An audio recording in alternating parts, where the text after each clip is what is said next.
Capítulo 4. Sistemas. 36. Cuando los extraños fenómenos del espiritismo empezaron a producirse, o mejor dicho, se han renovado en estos últimos tiempos, el primer sentimiento que excitaron fue el de la duda sobre su misma realidad, y aún más sobre su causa.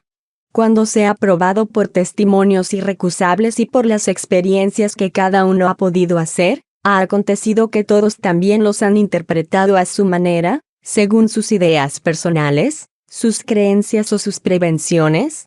De aquí, muchos sistemas que una observación más atenta debía reducir a su justo valor. Los adversarios del espiritismo han creído encontrar un argumento en esta divergencia de opiniones, diciendo que los mismos espiritistas no están acordes entre sí. Esta es una razón muy pobre, si se reflexiona que todos los pasos de una ciencia naciente son necesariamente inciertos hasta que el tiempo haya permitido reunir y coordinar los hechos que pueden sentar la opinión. A medida que los hechos se completan y se observan mejor, las ideas prematuras se borran, y la unidad se establece no solo sobre los puntos fundamentales, sino en todos los detalles. Esto es lo que ha tenido lugar en el espiritismo. Él no podía escapar de la ley común, y debía por naturaleza, prestarse más que otra cosa a diversidad de interpretaciones. Se puede aún decir que bajo este aspecto ha ido más aprisa que las otras ciencias sus primogénitas, como la medicina por ejemplo, que todavía divide a los más grandes sabios. 37. En el orden metódico, para seguir la marcha progresiva de las ideas, conviene colocar en primer lugar los que se pueden llamar sistemas de negación, esto es, los de los adversarios del espiritismo. Hemos refutado sus objeciones en la introducción y en la conclusión del libro de los espíritus, así como en la pequeña obra titulada ¿Qué es el espiritismo? ¿Sería superfluo repetir lo mismo? Nos limitaremos a recordar en dos palabras los motivos en que se fundan. Los fenómenos espiritistas son de dos clases, de efectos físicos y de efectos inteligentes. No admitiendo la existencia de los espíritus por la razón de que no admiten nada fuera de la materia, se concibe que nieguen los efectos inteligentes. En cuanto a los efectos físicos, los comentan a su punto de vista y sus argumentos pueden resumirse en los 4 sistemas siguientes. 38. Sistema del charlatanismo. Entre los antagonistas, muchos atribuyen estos efectos a la superchería, por la razón de que algunos han podido imitarse. Esta suposición transformaría a todos los espiritistas en bobalicones y a todos los médiums en forjadores de patrañas, sin considerar la posición, carácter, saber y honradez de las personas. Si mereciera una contestación, diríamos que ciertos fenómenos de la física también se imitan por los prestidigitadores, y que esto no prueba nada contra la verdadera ciencia. Además hay personas cuyo carácter aparta toda sospecha de fraude y es preciso estar desprovisto de toda educación y urbanidad, para atreverse a decirles en su cara que son cómplices de charlatanismo. En un salón muy respetable, un caballero, que se tenía por bien educado, habiéndose permitido una reflexión de esta naturaleza, la señora de la casa le dijo: «Caballero, puesto que no está usted contento, ¿se le devolverá el dinero en la puerta?», y con un gesto le hizo comprender lo que debía hacer. ¿Quiere decir por esto que jamás haya habido abusos? Sería necesario, para creerlo, admitir que los hombres son perfectos. ¿Se abusa de todo, aun de las cosas más santas? ¿Por qué no se abusaría del espiritismo? Pero por el mal uso que se pueda hacer de una cosa, no se debe prejuzgar nada contra la misma cosa. Los informes que puedan tenerse con respecto a la buena fe de las personas están en los motivos que les hacen obrar. Donde no hay especulación, el charlatanismo no tiene nada que hacer. 39. Sistema de la locura. Algunos, por condescendencia, no quieren sospechar de superchería, pero pretenden que los que no tratan de engañar, lo son ellos mismos, lo que viene a decir que son imbéciles. Cuando los incrédulos ponen en ello menos formalidad, dicen simplemente que uno es loco, atribuyéndose así, a la brava, el privilegio del buen sentido. Ahí está el gran argumento de los que no les asiste la razón para oponerse. Por lo demás, esta especie de atacar ha caído en ridículo por su poca sustancia, y no merece que se pierda el tiempo en refutarla. Los espiritistas, por otra parte, no se aturden por eso. Toman con valor su partido y se consuelan pensando que tienen por compañeros de infortunio bastante gente cuyo mérito nadie podría disputar. Es preciso en efecto convenir que esta locura, si la hay, tiene un carácter muy singular, y es que ataca con preferencia a la clase ilustrada, entre la que el espiritismo cuenta la inmensa mayoría de sus adeptos hasta el presente. Si entre ellos se encuentran algunas excentricidades, nada prueban contra la doctrina que los locos religiosos no prueben contra la religión, los locos melómanos contra la música, los locos matemáticos contra la matemática. Todas las ideas han encontrado fanáticos exaltados, y sería menester estar dotado de un juicio bien obtuso, para confundir la exageración de la cosa con la cosa misma. Para más amplias explicaciones sobre este objeto nos remitiremos a nuestros libros, que es el Espiritismo y al Libro de los Espíritus. 40. Sistema de la alucinación. Hay otra opinión, menos ofensiva porque tiene un pequeño color científico, que consiste en poner los fenómenos bajo el aspecto de la ilusión de los sentidos. De este modo, el observador sería de muy buena fe. Solo creería ver lo que no ve. Cuando ve levantarse una mesa y mantenerse en el espacio sin punto de apoyo, la mesa no se habría movido del sitio. La ve en el aire por una especie de ilusión óptica, o un efecto de refracción, como la que hace ver un astro, o un objeto en el agua, fuera de su posición real. Esto sería posible en rigor, pero aquellos que han sido testigos de este fenómeno han podido acreditar el aislamiento, pasando bajo la mesa suspendida, lo que sería difícil si no hubiese dejado el suelo. Por otra parte, ha acontecido varias veces que la mesa se ha roto cayendo. Se dirá también que es un efecto de óptica. Una causa fisiológica bien conocida puede sin duda hacer que se crea ver dar vueltas a una cosa que no se mueve, o que se la crea girar sobre sí misma cuando está inmóvil. Pero cuando muchas personas alrededor de una mesa son arrastradas por un movimiento tan rápido que tienen trabajo en seguirla, que algunas son a veces echadas por tierra, se dirá que todas están atacadas de vértigo, como el borracho que cree ver pasar su casa por delante de sus ojos. 41. Sistema del músculo crujidor. Si esto sucediera con respecto a la vista, no sería lo mismo en cuanto al oído, y cuando se oyen golpes por toda una reunión uno no puede razonablemente atribuirlos a una ilusión. Téngase entendido que hacemos abstracción de toda idea de fraude, y suponemos que una atenta observación ha acreditado que estos fenómenos no se deben a ninguna causa fortuita o material. Es verdad que un sabio médico ha dado de los mismos una explicación perentoria. Según él, la causa está, dice, en las contracciones voluntarias o involuntarias del tendón del músculo corto peroné. El señor Gebert de Lamballe ha descrito sus experiencias ante la Academia de Medicina, para dar el golpe de gracia a los espíritus golpeadores. Aunque para ser justo es preciso decir que este descubrimiento es debido al señor Chief. Se encontrarán en cuanto a esto, todos los detalles en la revista Espírita del mes de junio de 1859. Con este objeto entra en detalles anatómicos muy completos para demostrar por qué mecanismo este tendón puede producir estos ruidos, imitar los redobles del tambor, y aún ejecutar aires musicales, sacando en consecuencia que los que creen oír golpes en una mesa son engañados o por una mixtificación o por una ilusión. El hecho no es nuevo en sí mismo. Desgraciadamente para el autor de este pretendido descubrimiento, su teoría no puede dar razón de todos los casos. Digamos desde luego que los que gozan de la singular facultad de hacer crujir cuando quieren, su músculo corto peroneo o cualquier otro, y tocar aires por este medio, son sujetos excepcionales, mientras que la de hacer golpear las mesas es muy común, y que los que poseen esta, no gozan todos ni de mucho de la primera. En segundo lugar, el sabio doctor ha olvidado explicar cómo el crujido muscular de una persona inmóvil y aislada de la mesa, puede producir en esta vibraciones sensibles al tacto. Como este ruido puede reproducirse por voluntad de los asistentes en las diferentes partes de la mesa, en los otros muebles, contra las paredes, en el techo, etc.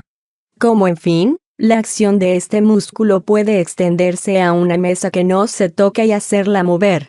Esta explicación, por otra parte, si es que lo fuera, no comprendería más que el fenómeno de los golpes, pero no puede concernir a los otros medios de comunicación. Concluyamos que él ha juzgado sin haber visto, o sin haberlo visto todo, como debe verse. Siempre es posible que los hombres de ciencia se apresuren a dar sobre lo que no conocen, explicaciones que los hechos pueden desmentir.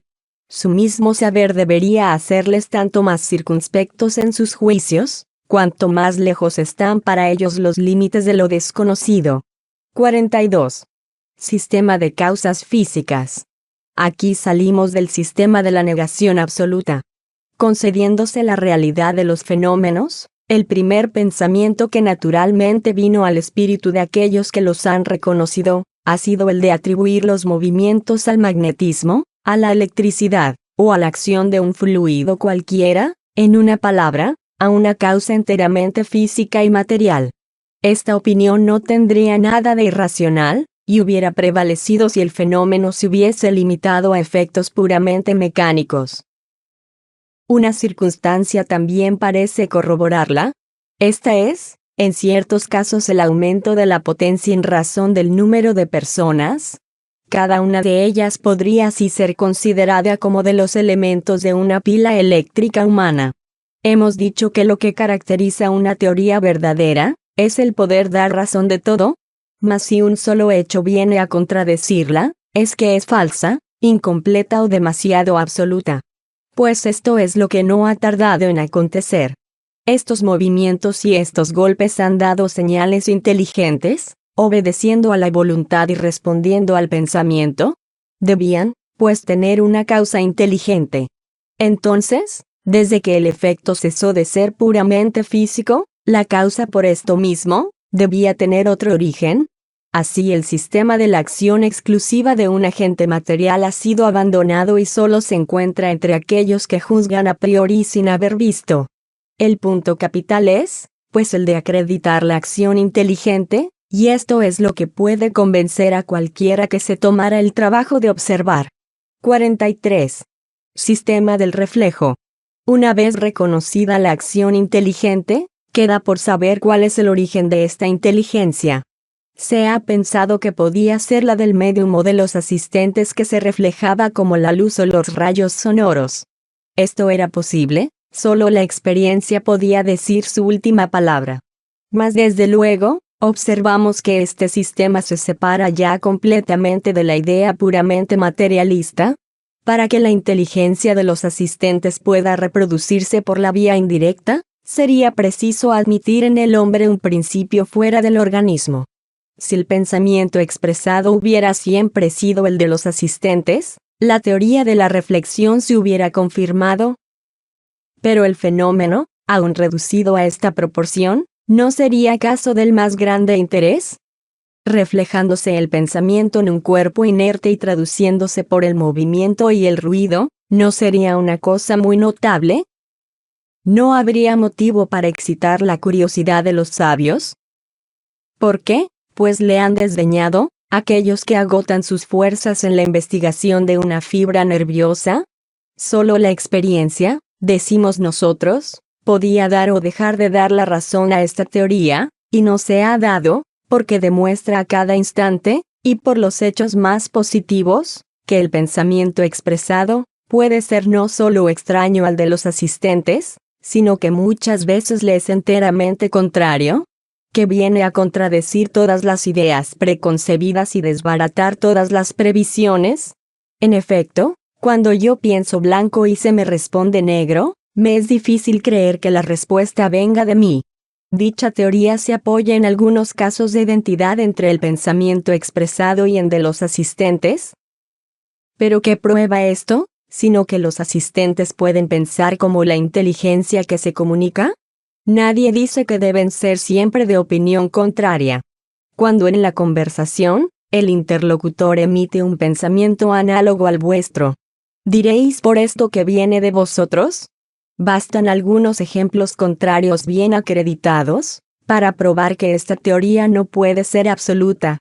Por otra parte, ¿cómo explicar con la reflexión del pensamiento, la escritura producida por personas que no saben escribir, las respuestas filosóficas de la mayor elevación obtenidas por personas no literatas, las que se dan a preguntas mentales o en un lenguaje desconocido del medium, y mil otros hechos que no pueden dejar dudas sobre la independencia de la inteligencia que se manifiesta? La opinión contraria solo puede ser el resultado de una falta de observación. Si la presencia de una inteligencia extraña está probada moralmente por la naturaleza de las contestaciones, lo es materialmente por el hecho de la escritura directa, esto es, de la escritura obtenida espontáneamente, sin pluma ni lápiz, sin contacto, y a pesar de todas las precauciones tomadas para garantizarse de todo subterfugio. El carácter inteligente del fenómeno no puede ponerse en duda. Luego hay otra cosa más que una acción fluídica. Además, la espontaneidad del pensamiento expresado fuera de toda espera, de toda cuestión propuesta, no permite ver en ello un reflejo del de los asistentes. El sistema del reflejo es bastante desatento en ciertos casos. Cuando en una reunión de personas decentes, sobreviene inopinadamente una de estas comunicaciones irritantes por su grosería, sería desfavorable a los asistentes el pretender que proviene de alguno de ellos, y es probable que todos se apresurarán a rechazarla. 44. Sistema del alma colectiva.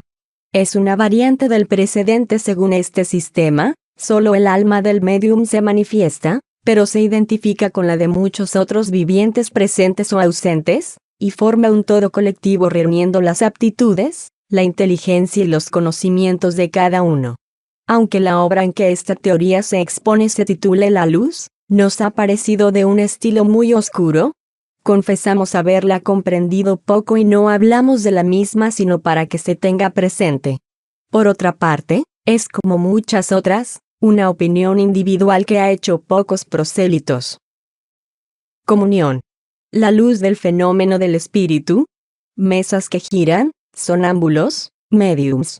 Milagros, magnetismo espiritual, potencias de la práctica de la fe. Por Emma Tirpse, un alma colectiva escribiendo por el intermedio de una tablita.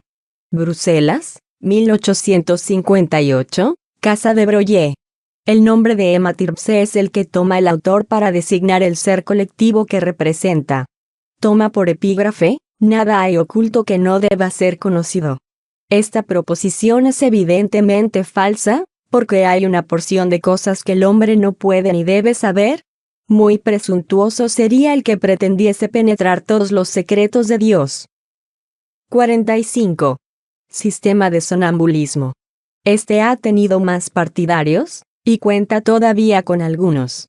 Como el precedente, admite que todas las comunicaciones inteligentes tienen su origen en el alma o espíritu del médium, pero para explicar su aptitud y tratar de objetos fuera de sus conocimientos, en lugar de suponer en él un alma múltiple, atribuye esta aptitud a una sobreexcitación momentánea de las facultades mentales, a una especie de estado de sonambulismo o de éxtasis que exalta y desenvuelve su inteligencia.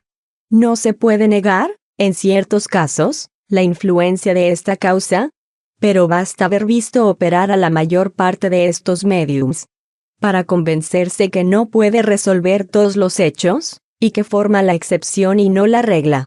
Se podría creer que es así, si el médium tuviese siempre el aspecto de un inspirado o de un extático, apariencia que por otra parte podía simular perfectamente, si quisiera ser una farsa. Pero, ¿cómo creer en la inspiración, cuando el médium escribe como una máquina, sin tener la menor conciencia de lo que obtiene, sin la menor emoción, sin ocuparse de lo que hace y mirando a otra parte, riendo y haciendo diferentes cosas?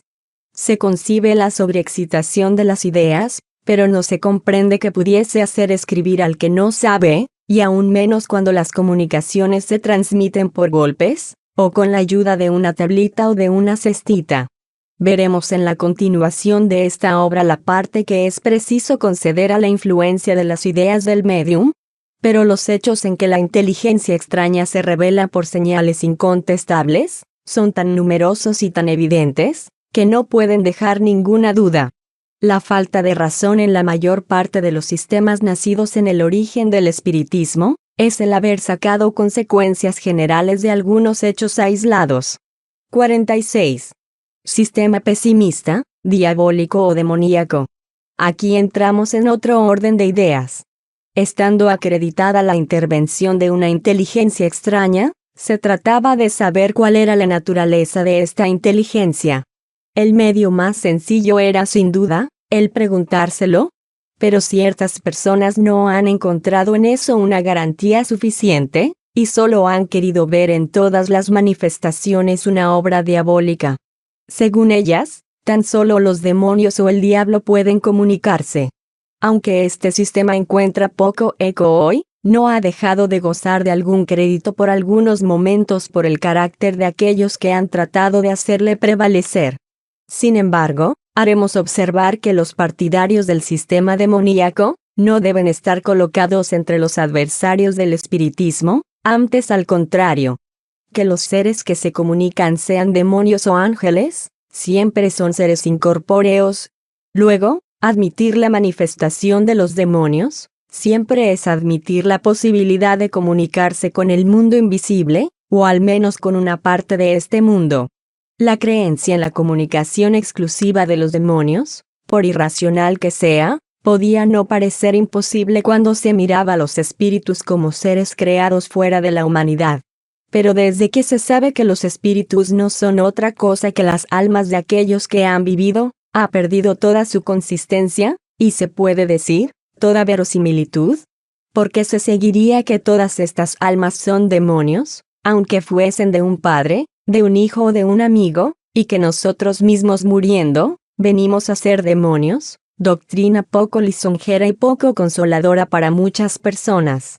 Será muy difícil persuadir a una madre de que el niño querido que ha perdido, y que viene a darle después de su muerte, pruebas de su afecto y de su identidad, sea un dependiente de Satanás.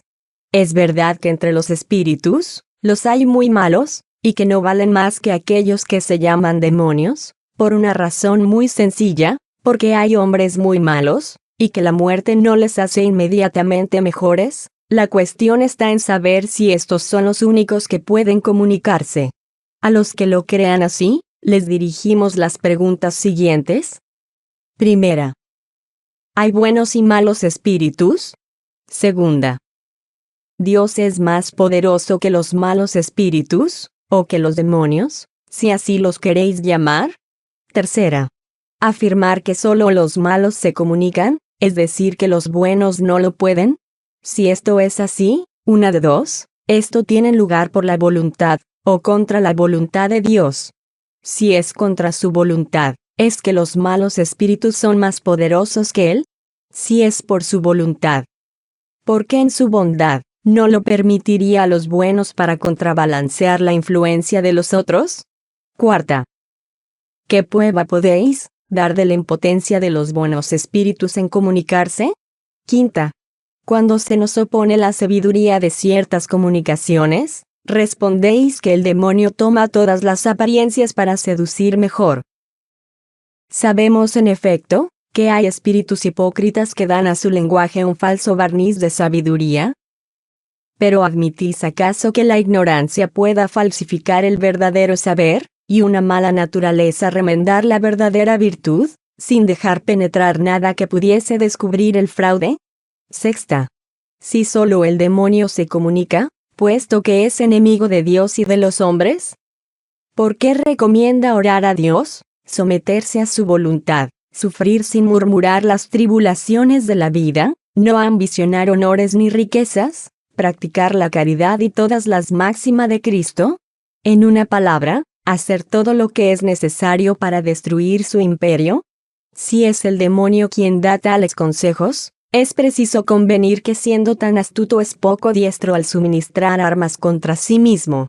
Esta cuestión ha sido tratada en el libro de los Espíritus, número 128 y siguientes, pero recomendamos a este objeto, como sobre todo lo que toca a la parte religiosa, la obrita titulada Carta de un católico sobre el espiritismo, por el Dr. Grant, antiguo cónsul de Francia, así como la que nosotros vamos a publicar bajo el título de Los contradictores del espiritismo, al punto de vista de la religión, de la ciencia y del materialismo. Séptima. Si los espíritus se comunican, ¿es porque Dios lo permite? Viendo buenas y malas comunicaciones, ¿no es más lógico pensar que Dios permite unas para probarnos y otras para aconsejarnos el bien? Octava. ¿Qué pensarías de un padre que dejase a su hijo a merced de los ejemplos y consejos perniciosos, que apartase de él, y le prohibiese ver personas que pudiesen desviarle del mal? ¿Lo que un buen padre no haría? Debe creerse que Dios, que es la bondad por excelencia, haga menos de lo que haría un hombre. Novena. La Iglesia reconoce como auténticas ciertas manifestaciones de la Virgen y otros santos, en apariciones, visiones, comunicaciones orales, etc. ¿Acaso esta creencia no es contraria a la doctrina de la comunicación exclusiva de los demonios? Creemos que ciertas personas han profesado esta teoría de buena fe, pero también creemos que muchas lo han hecho únicamente con el objeto de que no se ocupasen de estas cosas, a causa de las malas comunicaciones que se exponen a recibir, diciendo que solo el diablo se manifiesta. Han querido asustar, como se le dice a un niño, no toques esto, porque quema.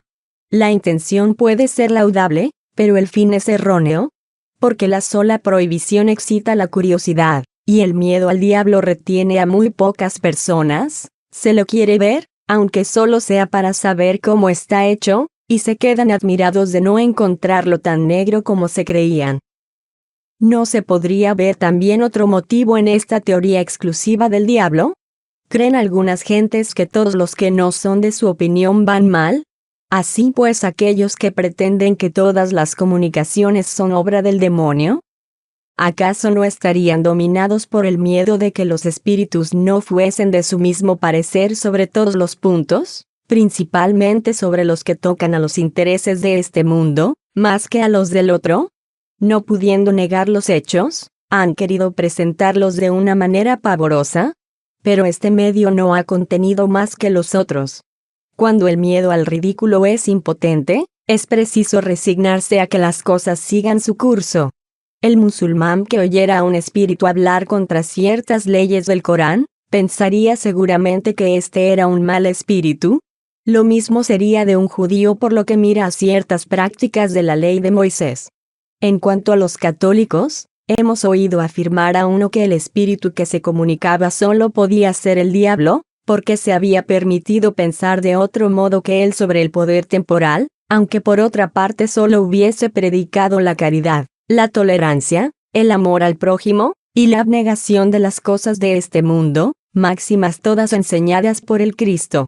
Los espíritus, no siendo otros que las almas de los hombres, y los hombres no siendo perfectos, resulta de esto que hay espíritus igualmente imperfectos, y cuyo carácter se refleja en sus comunicaciones. Es un hecho incontestable que los hay malos, astutos, profundamente hipócritas, y contra los cuales es preciso ponerse en guardia, pero, porque hay en el mundo hombres perversos, no es una razón para huir de la sociedad. Dios nos ha dado la razón y el juicio para apreciar a los espíritus, así como a los hombres. El mejor medio de precaverse contra los inconvenientes que puede presentar la práctica del espiritismo, no es el prohibirle, sino el hacerle comprender. Un miedo imaginario solo impresiona un instante y no afecta a todo el mundo. La realidad claramente demostrada se comprende por todos. 47. Sistema optimista. Al lado de aquellos que no ven en estos fenómenos sino la acción de los demonios, hay otros que solo han visto la de los buenos espíritus. Estos han querido suponer que estando el alma separada de la materia, ningún velo existía para ella, y que debía tener la soberana ciencia y la soberana sabiduría. Su ciega confianza en esta superioridad absoluta de los seres del mundo invisible, ha sido para muchos el origen de bastantes decepciones y han aprendido a sus costas a desconfiar de ciertos espíritus así como de ciertos hombres. 48. Sistema uniespiritista o monoespiritista. Una variedad del sistema optimista consiste en la creencia de que un solo espíritu se comunica con los hombres, y que este espíritu es el Cristo, quien es el protector de la tierra. Cuando se ven comunicaciones de la más baja trivialidad, de una grosería irritante, llenas de malevolencia y de maldad, habría profanación e impiedad en suponer que pudiesen dimanar del espíritu del bien por excelencia. Además, si aquellos que lo creen no hubiesen tenido jamás sino comunicaciones irreprochables, se concebiría su ilusión, pero la mayor parte convienen haberlas tenido muy malas, lo que explican diciendo, que es una prueba que el buen espíritu les hace sufrir, dictándoles cosas absurdas. De este modo, mientras los unos atribuyen todas las comunicaciones al diablo, quien puede decir cosas buenas para tentar, otros creen que solo Jesús se manifiesta, y que puede decir cosas malas para probar. Entre estas dos opiniones tan inversas, ¿quién fallará? El buen sentido y la experiencia. Decimos la experiencia, porque es imposible que los que profesan ideas tan exclusivas lo hayan visto todo como debe verse. Cuando se les oponen los hechos de identidad que atestiguan la presencia de parientes, amigos o conocidos por las manifestaciones escritas, visuales u otras, responden que es siempre el mismo espíritu, el diablo según los unos, el Cristo según los otros, que toma todas las formas. Pero no nos dicen por qué no pueden comunicarse los otros espíritus, ni con qué objeto el espíritu de verdad vendrá a engañarnos presentándose bajo falsas apariencias, a burlarse de una pobre madre, haciéndole creer mintiendo, que él es el hijo por quien llora. La razón rehúsa admitir que el Espíritu Santo se rebaje, ejecutando semejante comedia. Por otra parte, negar la posibilidad de cualquiera otra comunicación, ¿no es quitar al espiritismo lo que tiene de más dulce, el consuelo de los afligidos? Digamos sencillamente que dicho sistema es irracional, y no puede sostener un examen severo. 49. Sistema multiespiritista o poliespiritista. Todos los sistemas que hemos examinado, sin exceptuar los que son en sentido negativo, se apoyan en algunas observaciones, pero incompletas o mal interpretadas. Si una casa es de color encarnado por un lado, y blanca de otro, aquel que no la haya visto sino de un lado afirmará que es encarnada, el otro dirá que es blanca, los dos se engañarán y tendrán razón, pero el que haya visto la casa por ambos lados dirá que es encarnada y blanca, y solo él estará en lo verdadero. Lo mismo sucede en cuanto a la opinión que se forma del espiritismo, puede ser verdadera bajo ciertos aspectos, y falso si se generaliza lo que es solo parcial, si se toma por regla lo que es solo la excepción, por el todo lo que no es sino la parte.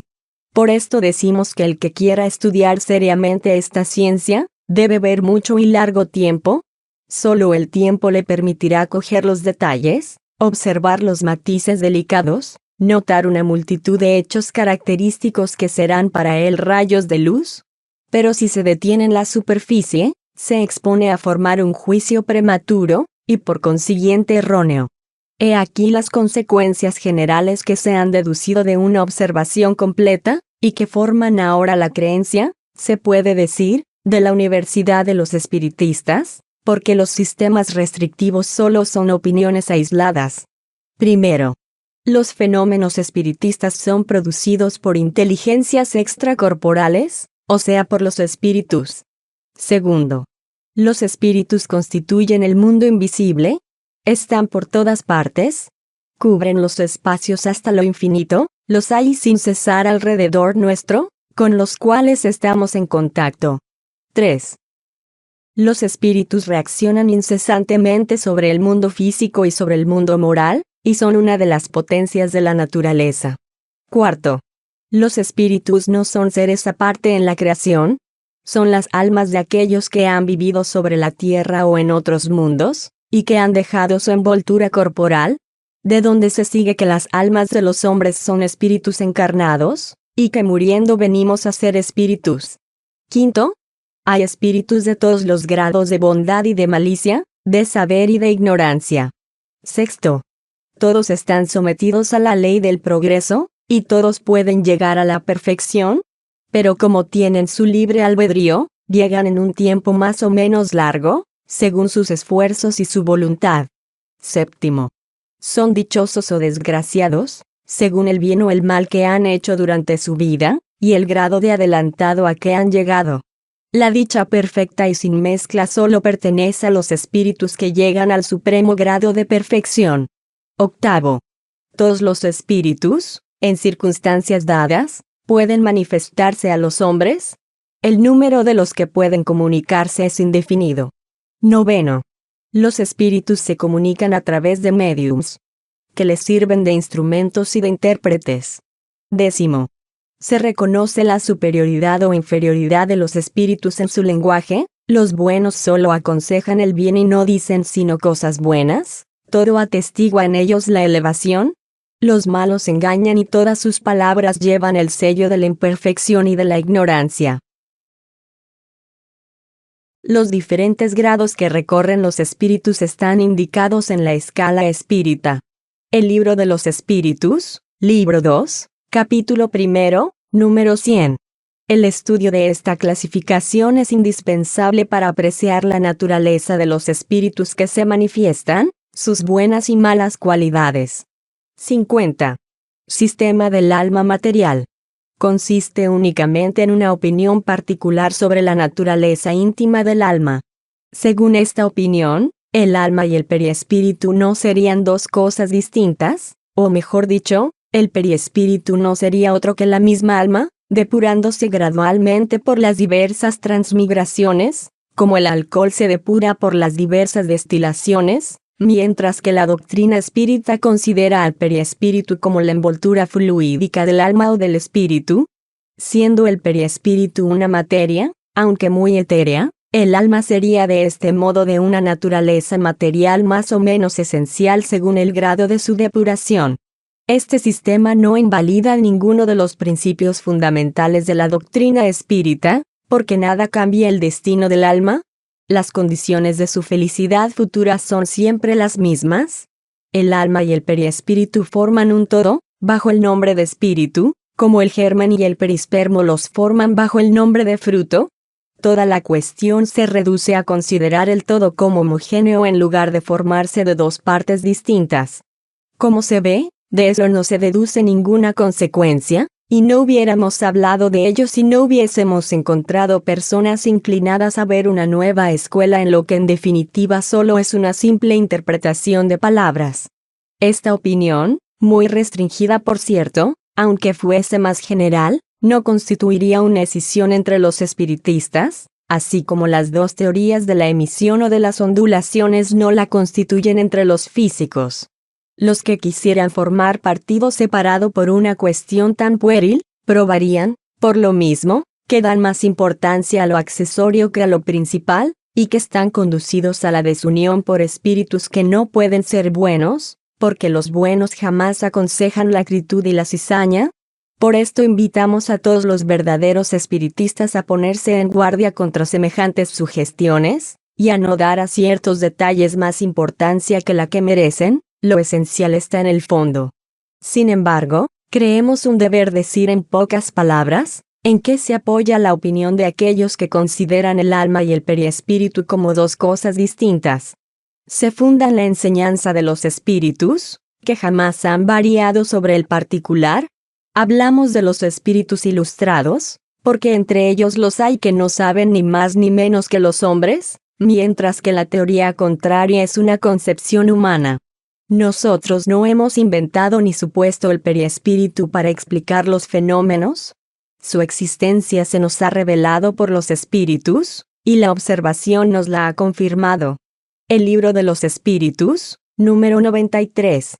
Se apoya además sobre el estudio de las sensaciones entre los espíritus, el libro de los espíritus, número 257, y sobre todo en el fenómeno de las apariciones tangibles, que implicaría, según la otra opinión, la solidificación y desagregación de las partes que constituyen el alma, y a consecuencia su desorganización. Sería menester también admitir que esta materia que puede hacerse sensible a los sentidos, es por sí misma, el principio inteligente, lo que no es más racional que confundir el cuerpo con el alma, o el vestido con el cuerpo. En cuanto a la naturaleza íntima del alma, no es desconocida. Cuando se dice que es inmaterial es preciso entenderlo en el sentido relativo y no absoluto, porque la inmaterialidad absoluta sería la nada. Luego el alma o el espíritu es alguna cosa. Se quiere decir que su esencia es de tal modo superior que no tiene ninguna analogía con lo que nosotros llamamos materia y que así para nosotros es inmaterial. El libro de los espíritus, número 23 y 82. 51. He aquí la respuesta que sobre este asunto dio un espíritu. Lo que los unos llaman periespíritu no es otra cosa que lo que los otros llaman envoltura material fluídica. Diré, para hacerme comprender de una manera más lógica, que este fluido es la perfectibilidad de los sentidos, la extensión de la vista y de las ideas. Hablo de los espíritus elevados.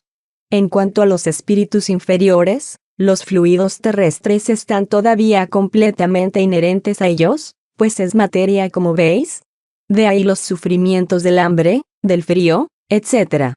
Sufrimiento que no pueden padecer los espíritus superiores, atendido a que los fluidos terrestres están depurados alrededor del pensamiento, es decir, del alma. El alma, para su progreso, tiene siempre necesidad de un agente. El alma sin agente es nada para vosotros, o mejor dicho, no la podéis concebir. El periespíritu para nosotros, espíritus errantes, es el agente por el cual nos comunicamos con vosotros, ya sea indirectamente por vuestro cuerpo a vuestro periespíritu, o directamente con vuestra alma. De ahí la infinita variedad de mediums y de comunicaciones. Queda ahora el punto de vista científico, esto es, la esencia misma del periespíritu. Este es otro asunto. Primero comprended moralmente y solo quedará una discusión sobre la naturaleza de los fluidos, lo que es inexplicable por ahora. La ciencia no conoce bastante, pero lo conseguiremos si ésta quiere marchar con el espiritismo. El periespíritu puede variar y cambiar hasta lo infinito. El alma es el pensamiento. No cambia de naturaleza. Bajo este aspecto no vayáis más lejos, es un punto que no puede explicarse. ¿Creéis, acaso, que yo no busco como vosotros? Vosotros buscáis el periespíritu, nosotros ahora buscamos el alma. Esperad pues. ¿Lamenáis? Pues si los espíritus que pueden considerarse como avanzados no han podido aún sondear la naturaleza del alma, ¿cómo podríamos hacerlo nosotros mismos? ¿Es pues perder el tiempo en querer escudriñar el principio de las cosas? Que así como hemos dicho en el libro de los espíritus, número 17 y 49, está en los secretos de Dios. Pretender hojear con ayuda del espiritismo lo que aún no es competencia de la humanidad, es separarle de su verdadero objeto, es hacer como el niño que quisiere saber tanto como el anciano. Que el hombre haga servir el espiritismo para su mejoramiento moral, es lo esencial.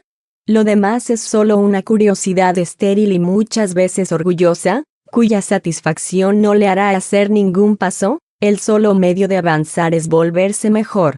Los espíritus que han dictado el libro que lleva su nombre, han probado su sabiduría encerrándose, por lo que concierne al principio de las cosas, en los límites que Dios nos permite penetrar, dejando a los espíritus sistemáticos y presuntuosos la responsabilidad de las teorías anticipadas y erróneas, más seductoras que sólidas, y que caerán un día ante la razón como tantas otras salidas de los cerebros humanos. Solo han dicho precisamente lo necesario para hacer comprender al hombre el porvenir que le espera, y por tanto animarle al bien. Véase a continuación, en la segunda parte, del capítulo 1, Acción de los espíritus sobre la materia.